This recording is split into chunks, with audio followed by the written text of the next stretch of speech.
prompting and start executing. From AI user to AI operator, building systems that will work while you don't. Again, I'm Fred Underwood. I am a enterprise or a small business cloud and solutions architect for Microsoft. I build real world deployment for small businesses. And you see me work inside organizations, going back to my time at AT&T, at Amazon. So I've been building, in big corporations for a while now. And besides that, from here, Dream Big Tech, where I help, provide those insights that I got from my career, and bring it to, small business owners, young professionals, mid-career professionals, and people looking to transition in this new AI era. And finally, from a personal standpoint, I am an HBCU graduate. I am a professional that has built a non-traditional path into tech. Started out in sales, moved on into a sales engineer, and then now I'm a cloud solutions architect. So that is, my story. But today, I know everyone here is here to, learn about, how they can move from AI user to AI operator. So today we are going to walk away with prompt formulas that are going to help you not not 10 years from now, not 10 days from now, but right now. And you'll walk away with a prompt formula that can, assist in you being, you're going from just going on chat GPT and asking it random questions, but actually be able to build systems that are going to be helpful for you starting tomorrow or tonight, if that's what the case may be. You're also going to leave with a workflow that is going to be able to help you. Right now, you're also going to walk away with the framework of how to build a walking deck that you can finish tonight, if you do it. And then I know a lot of people are in the job market, and I know a lot of people want to hear more about how they can, beat the bots and help themselves find jobs in this crazy market right now. So all of that is going to be discussed tonight. Make sure you like, follow, subscribe, do all of that, because I want to do more of these sessions. But that starts with you all, following, liking, subscribing, giving me feedback, go into the comments, tell me a little bit more about what you're looking to gain. What type of knowledge are you trying to that's going to be helpful for you. So just make sure that you are being mindful and commenting on what's going to be helpful for you. So let's start.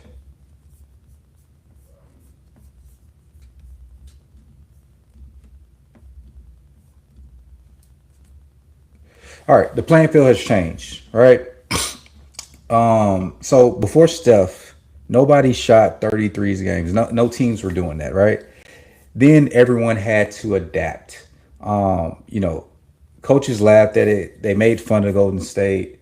They said that Steph was too small, and said it was a fad. Right? It sounds a lot like AI. AI in this very moment is Steph Curry. Before everybody doubted him and didn't think he would change the game. There were a lot of people that are thinking that this is just a fad, that people aren't going to use it, or it's going to have minimal use cases, right? Numbers don't lie. So 54% of adults are using generative AI, but my thought is most of that 54 are probably using it wrong. They're probably not using it in a way that is going to help their career and help move them forward. And if you are here today, then you are one of the people that are going to be that are looking to find ways to impact their jobs. because 86% of employers are expecting transformation and expecting that AI will reshape their business by 2030. So if 86% are expecting transformation, then that means that they are going to be looking for people that are able to transform their business and use AI effectively. That doesn't mean just type in, whatever. Hey, AI, do this for me, but really know how to train AI to think like you and to force multiply your brain and your mind and how you think. And those are the people who are going to change the game through AI, right? There's a divide going on. The people who are using it daily, saving themselves some time, and work gets done more efficiently. And the people who are not using it, they're doing it manually. What others are automating and fall behind without noticing. I always say AI is not going to take your job. It's going to be somebody who knows how to use it better that's going to take your job, because they're going to be more efficient at their job. They're going to be able to, when things when the boss or the organization brings in new tools, they are immediately thinking about how they can take this tool and streamline processes and multiply the things that they can do in a day. So the question isn't whether AI changes the field, it's whether you're Steph or you're the defense, right? So one of my actions that I want you to write down is what is one task in your job that AI could handle. I want you all to write that down. We'll come back to that, and just make sure that you are keeping that in mind, because that's how you should be thinking every day that you go into your job. Hey, what would make my job more efficient? How could I, like, if I was to take this off my plate, where could I improve what I'm doing? That is going to be huge. That's going to be very, very huge.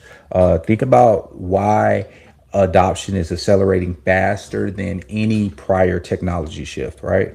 We think about the AI, I mean the internet bubble, or what people thought was the internet bubble, how fast the internet took off. You think about different technologies in the past that took off and changed the world, and that's what AI is doing right now.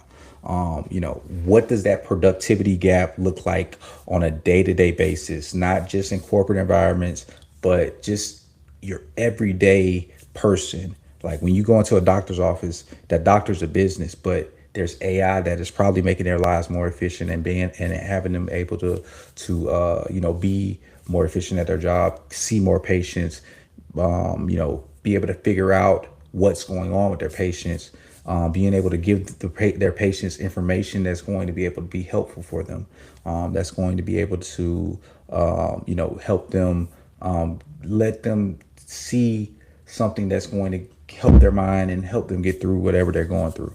So AI is going to be able to change in things like healthcare, education, marketing, finance. Those industries are being, it's good things and bad things. Like those industries are being exposed, but they're also going to be transformed because of AI.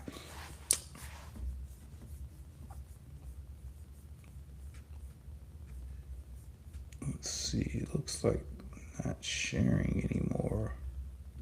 Don't know when that happened. Technology.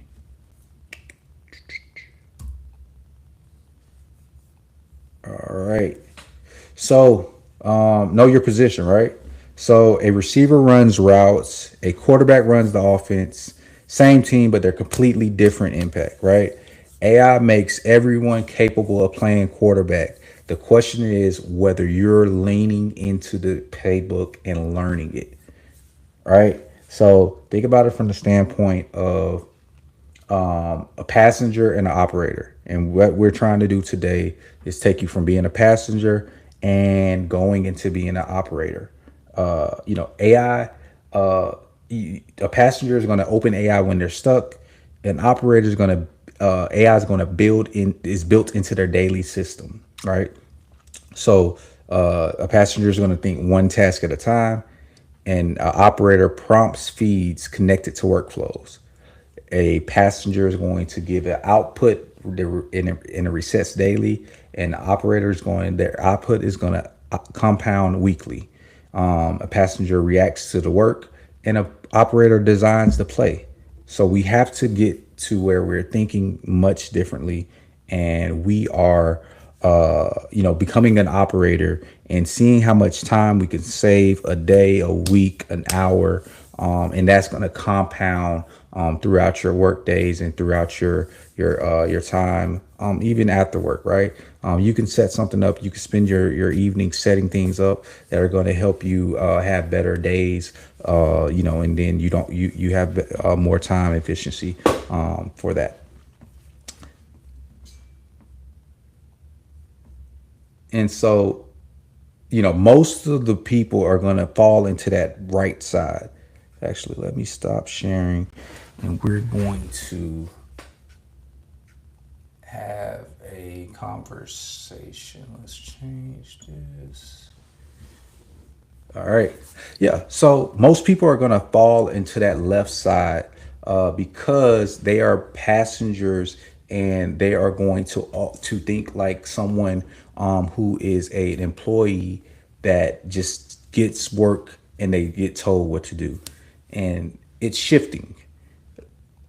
Your bosses and your people at work, or your managers, whoever it is, are going to start expecting you to be able to think like a manager, and to think like a boss, to think like someone who is running a business. Because, and this has been like this in sales for a long time, is that they want you to be able to run your own business. Everything that you do on a day-to-day basis, you have to run it like it's your own business.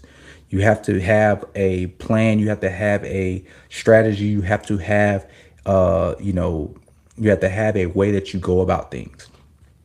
And one thing to think about is that now you're going to have employees, right? AI is your employee. AI, you can design once you get to the point where you think about it from that standpoint, you are managing AI. AI is not managing you. You are going to be able to build out AI agents and things of that nature in the future that are going to be your employees, right? A lot of people are already doing things like this with Claude and Open Claude and things like that. So they're going to be looking for people who can design plays and have execution that is being done on a weekly, daily, and monthly basis. People who are thinking, more than I just come into work and I just do my job. Those are the people that are going to be without jobs at a certain point, because the people who do that are going to be replaced by the AI that can do those simple tasks. And the ones that can think like managers and think like leaders and think that way are going to be the ones that are going to be able to get these opportunities.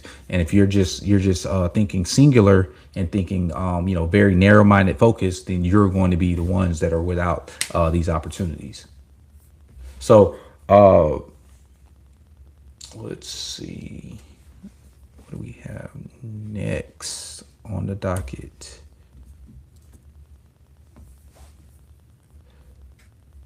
So think about the 3-level depth chart, right? So level 1 is a rookie getting minutes. Level 2 is a starter. Level 3 is a franchise player.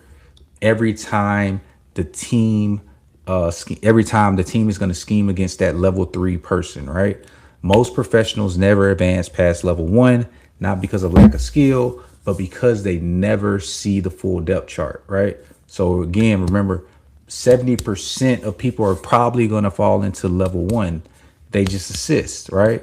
So they're rookie on a rookie level, and a rookie level in this standpoint is AI helps you think and write.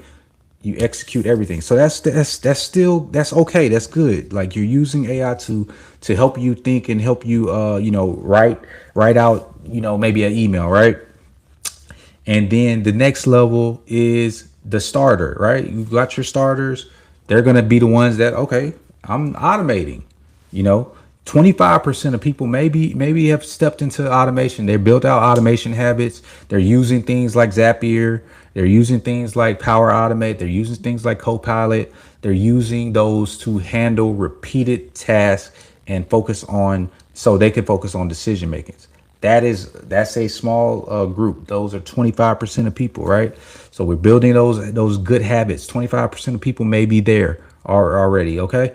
But level three, the game changers, right? The franchise players, the LeBron James, the Kevin Durant's, the Steph Curry's.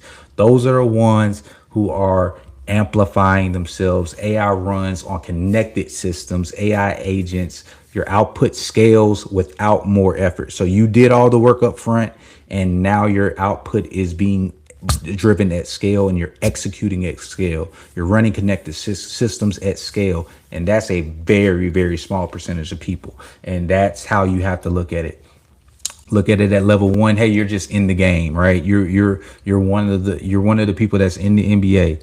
And then level two, you're an all-star, you're a starter. You're automating systems, and you're putting things in place that are automated. And then level three, like that's where everybody is trying to go. That's where we're trying to go, and that's where we're going to go together. If you stay and you follow, and you make sure that you're coming to my page, you're following me on LinkedIn, you're connecting with me.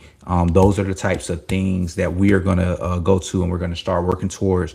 And the thing I like to talk about is working towards that in your career, things that you can do now, and not wait. I know a lot of people are going to be on the internet selling you this. Hey, this is amazing. You can do all of these things if you go get OpenClaw, and they work for you, and they're going to make it sound so easy, and they're going to put it in a way that makes it seem like you could just do this, build people a website, and they'll send emails out, and we'll see, because that is something, I don't know how sustainable that is, but I do know if you learn the skill that you'll be able to do things that you could not do before, and you'll be able to be in position to always be needed. And like I said, the workforce is going to look way different in a certain point. We all might be contracted employees right at some point, right? That whatever the case may be, we are going to have to be able to have the skills that it takes, that you are going to be one of the people that can adapt to whatever the whatever comes up, and whatever happens, right? So I want you to make sure that I want to show you the level. I want you to think about the level, and then I want you to make sure that you are working your way towards getting to this level, right?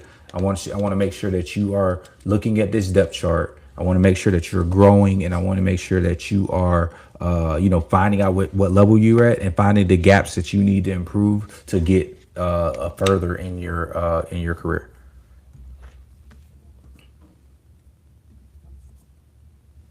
All right.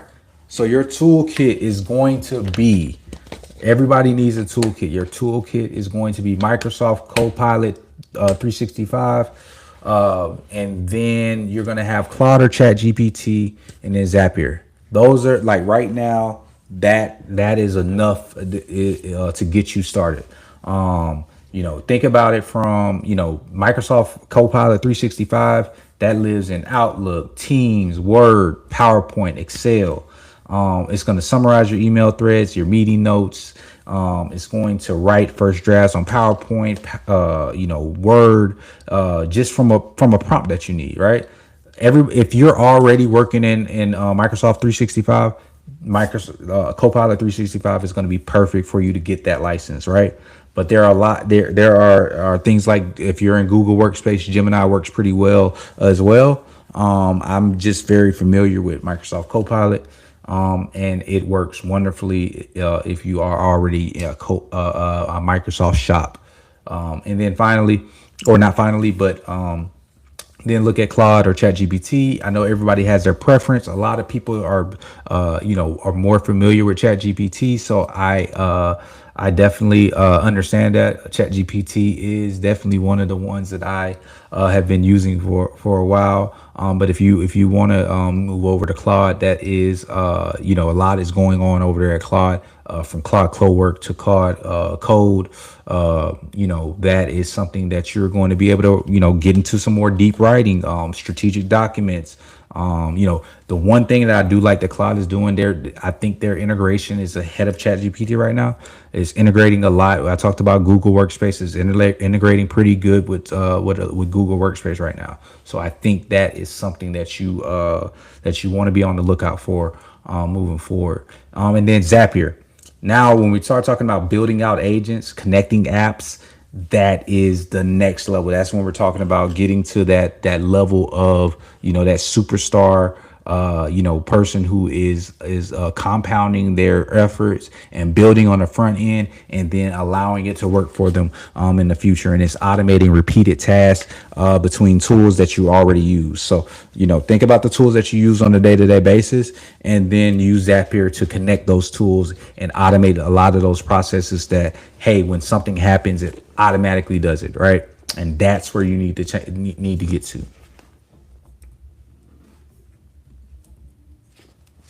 So before we get to like using those tools, you have to learn how to build a better prompt. A bad play call loses yards. A great play call gets you a score, right? It gets you in the end zone. Your prompt is the play call in this situation. The difference between a vague and a structured prompt is the difference between a false start and a touchdown drive, because that false start is going to get you a penalty and it's setting you back. Same way that prompt is going to put you in a position to not be successful. But the best prompt is going to kick off and start you down the right path. Let me show you what that looks like.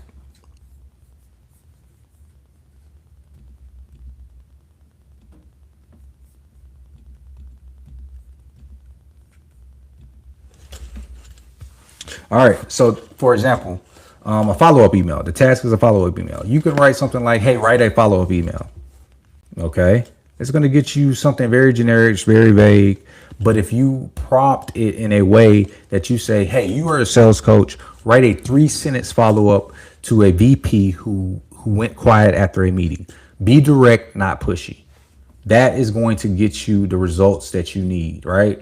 That's going to get you, a very specific email that is going to give you some results.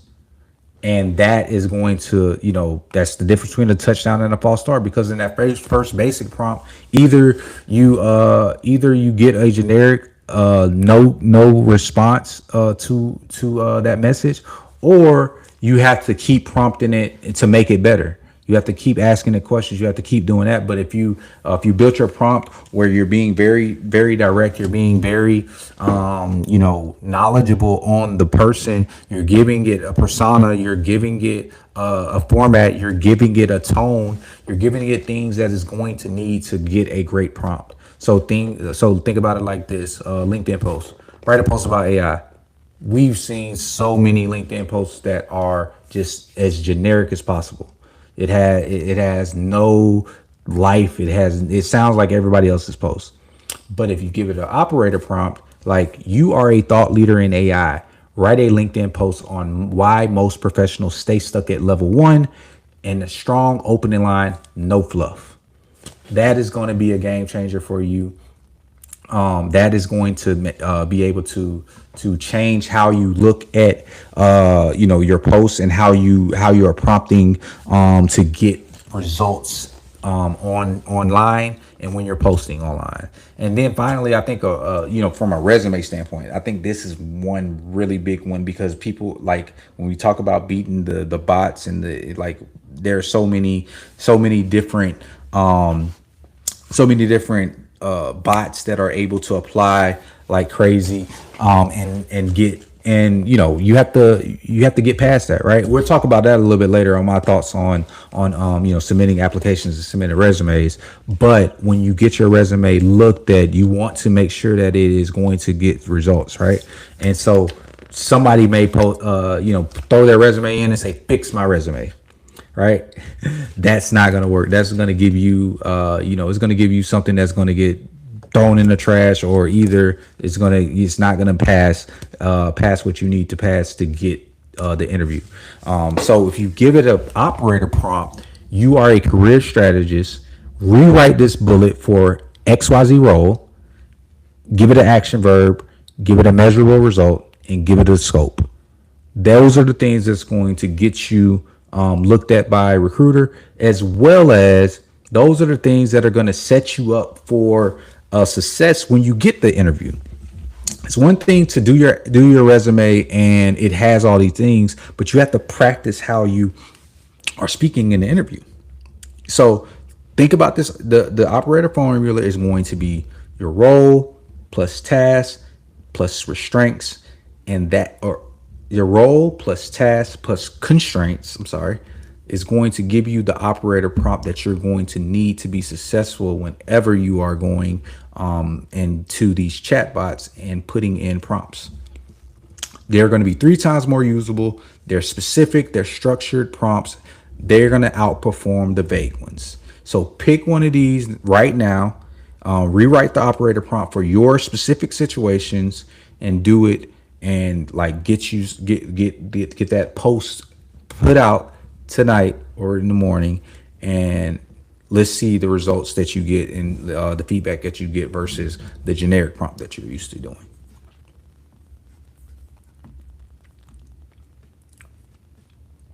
All right, I want you to see this as well.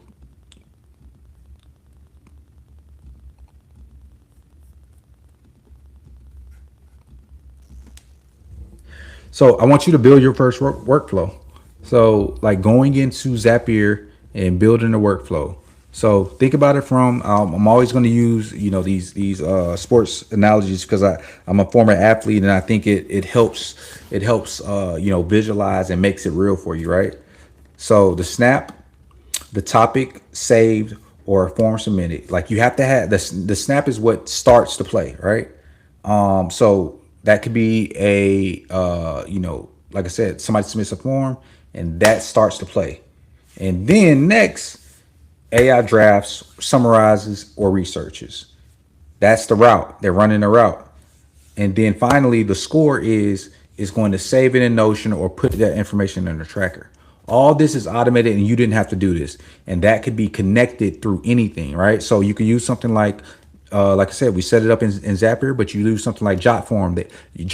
They submit the form, and then the route is it may send it to ChatGPT, and that AI drafts and summarizes the information, and then maybe does some research, and then finally after that is going to save it on a dashboard in Notion.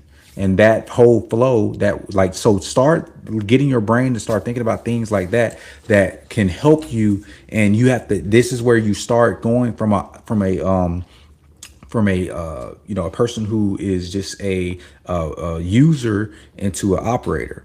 So great teams don't improvise the same play twice. They drill it until it's automatic. Your workflow is your drill. Map the trigger, define the AI action, and then route the output to where it actually gets used. So you want to do things that are going to force multiply and move you in the right direction, that you can be successful in the future.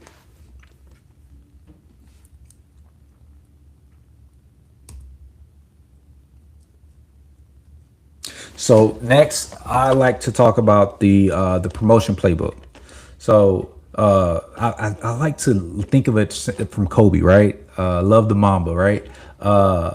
Kobe didn't wait to get noticed. He built a system that made him impossible to overlook. So here's yours: 4 steps, 4 prompts, one system that runs year round and makes your impact undeniable when it matters most.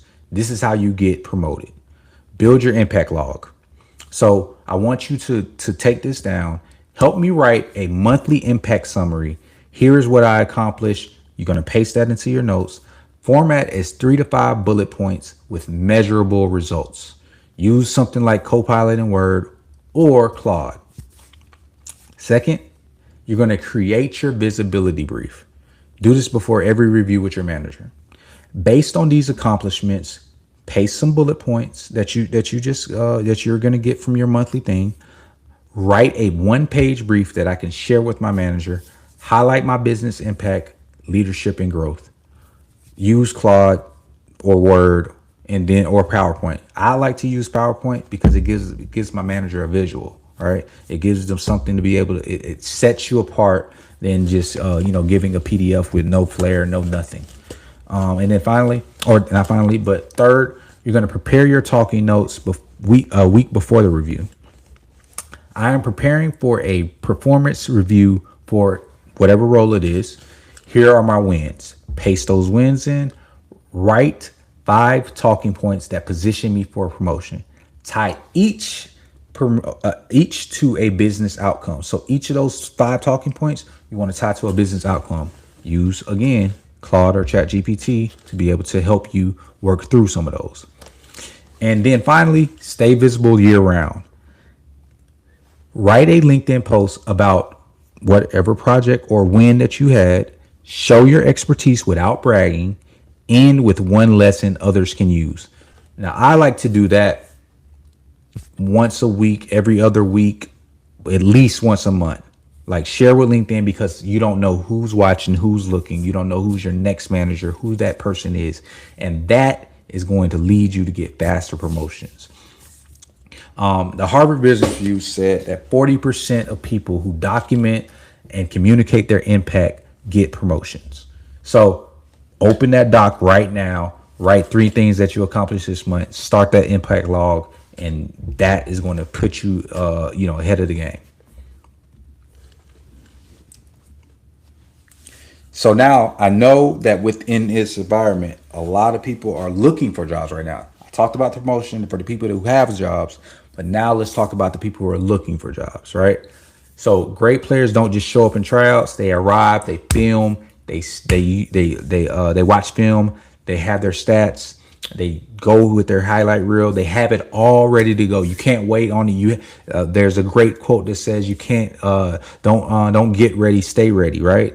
Don't always be working from behind. You got to stay ready. Stay ready when that time comes, because your time is coming. All right. Stay ready.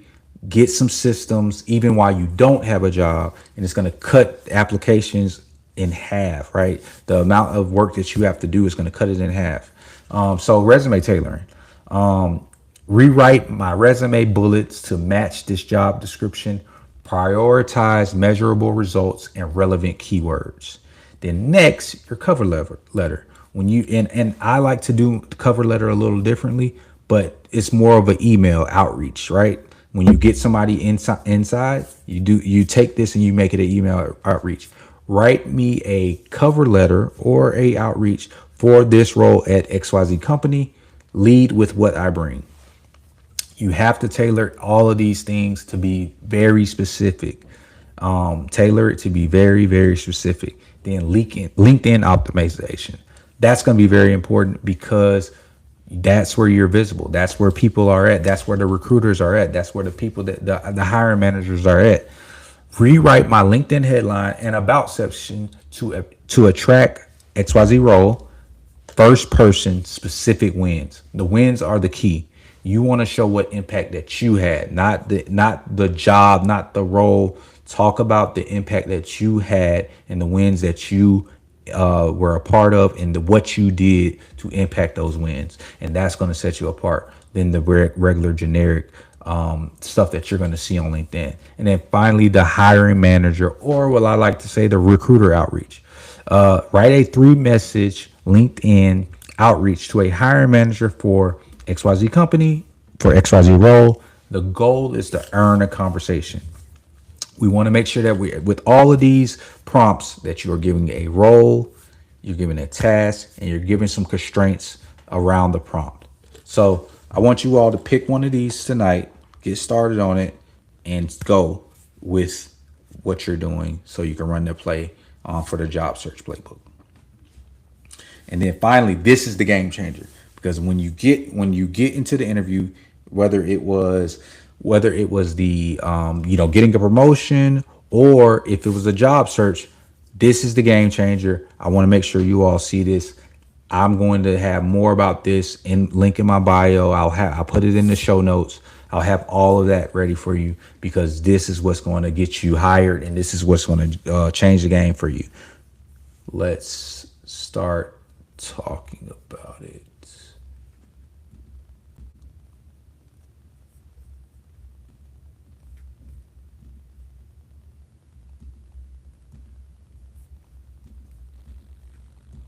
All right. The walking deck.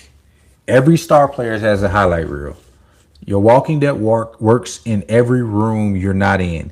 You think about job applications, promotions, client meetings, LinkedIn. This is going to be 5 slides, one system built in under 10 minutes with the right prompt. So the first one is going to be who you are. You have a 1 sentence tagline. You have your name, your role, 1 sentence tagline, what you do, and who you do it for. Tell who you are in that quick. You're going to have a good picture of you.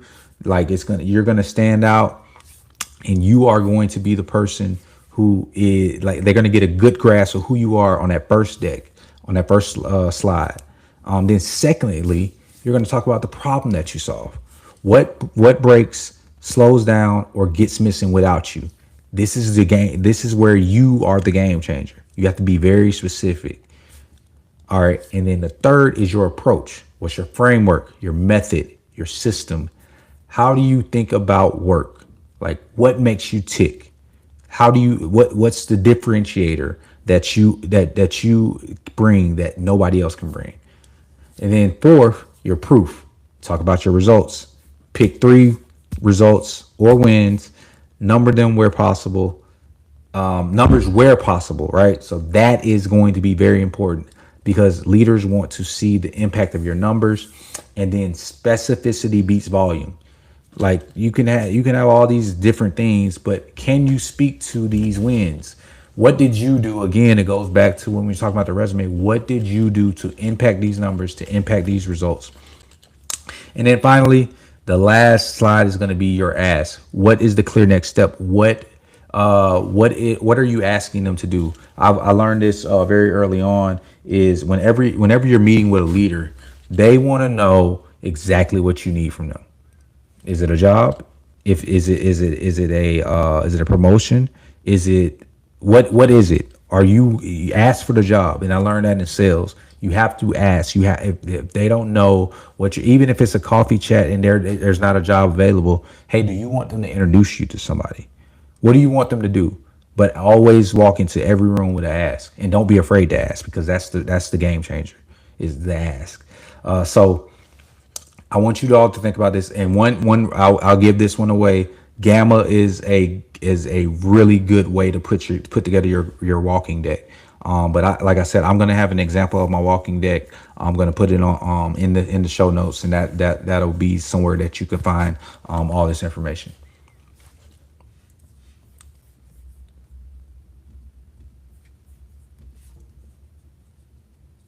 All right. So today we were able to create a full system for you. So we have some wins. You didn't just attend this webinar, you left with a full system, prompts, workflows, playbooks, and actual tools that you can implement right now today. So your full system is your operator prompt formula. Remember, role, task, and constraints. Daily workflows mapped out and ready. You have Zapier automation, your snap, route, and score routine, and then your walking deck. I think that's going to be one of the most powerful ones you can walk away with. So run those first 3 plays. Those first 4 plays and get started. The skill isn't using AI; it's building the systems that win when you're not on the field, right? So I want you all to dream big and then go execute. All right. Make sure you all follow, like, subscribe, and tune in because we will have more sessions like this coming up. And share with a friend. I promise you it's going to be worth it. Keep going.